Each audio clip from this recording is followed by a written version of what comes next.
নমস্কার বন্ধুরা, welcome to election mania channel.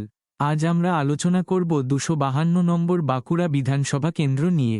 2014 সালের লোকসভা নির্বাচনে এই কেন্দ্র থেকে তৃণমূলের প্রাপ্ত ভোট 39.91%, বিজেপির অপ্রাপ্ত ভোট 27.58%, বামফ্রন্টের প্রাপ্ত ভোট 24.88% এবং কংগ্রেসের প্রাপ্ত ভোট 2.11%। এই কেন্দ্র থেকে তৃণমূলের মুনমুন সেন বিজেপির সুভাষ সরকারের থেকে 21,770 ভোটে এগিয়েছিলেন।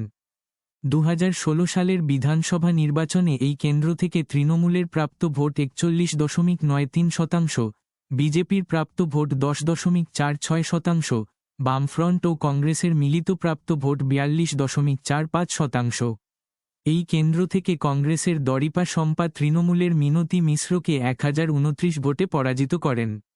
2019 সালের লোকসভা নির্বাচনে এই কেন্দ্র থেকে তৃণমূলের প্রাপ্ত ভোট 31.9%, বিজেপির প্রাপ্ত ভোট 54.75%, বামফ্রন্টের প্রাপ্ত ভোট 7.4% এবং কংগ্রেস এই কেন্দ্রে কোনো প্রার্থী দেয়নি।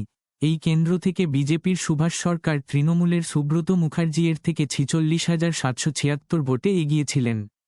2021 সালের বিধানসভা নির্বাচনে এই কেন্দ্র থেকে তৃণমূলের প্রাপ্ত ভোট 43.12%, বিজেপির প্রাপ্ত ভোট 43.79% এবং বামফ্রন্ট ও কংগ্রেসের মিলিত প্রাপ্ত ভোট 6.31%। এই কেন্দ্র থেকে বিজেপির নীলাদ্রি শেখর দানা তৃণমূলের সায়ন্তিকা ব্যানার্জিকে 1,468 ভোটে পরাজিত করেন।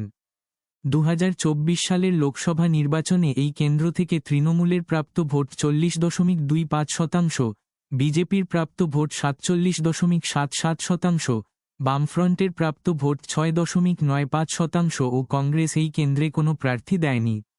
এই কেন্দ্র থেকে বিজেপির সুভাষ সরকার তৃণমূলের অরূপ চক্রবর্তী এর থেকে 16,312 ভোটে এগিয়েছিলেন। 252 নম্বর বাঁকুড়া বিধানসভা কেন্দ্র। 2026 সালের বিধানসভা নির্বাচনে এই কেন্দ্র থেকে সম্ভাব্য বিজয়ী কে হতে চলেছে সেটার আগে জানিয়ে রাখি যে আগামী পর্বে বড়জোড়া বিধানসভা নিয়ে আলোচনা করা হবে, তাই এরকম আরও তথ্য পাওয়ার জন্য চ্যানেলটি সাবস্ক্রাইব করে রাখুন। এই কেন্দ্রের মোট ভোটার 2,69,829। এই কেন্দ্র থেকে তৃণমূলের সম্ভাব্য প্রাপ্ত ভোট 40.18% ও বিজেপির সম্ভাব্য প্রাপ্ত ভোট 47.28%। 252 নম্বর বাঁকুড়া বিধানসভা কেন্দ্র। 2026 সালের বিধানসভা নির্বাচনে এই কেন্দ্র থেকে সম্ভাব্য বিজয়ী হতে চলেছে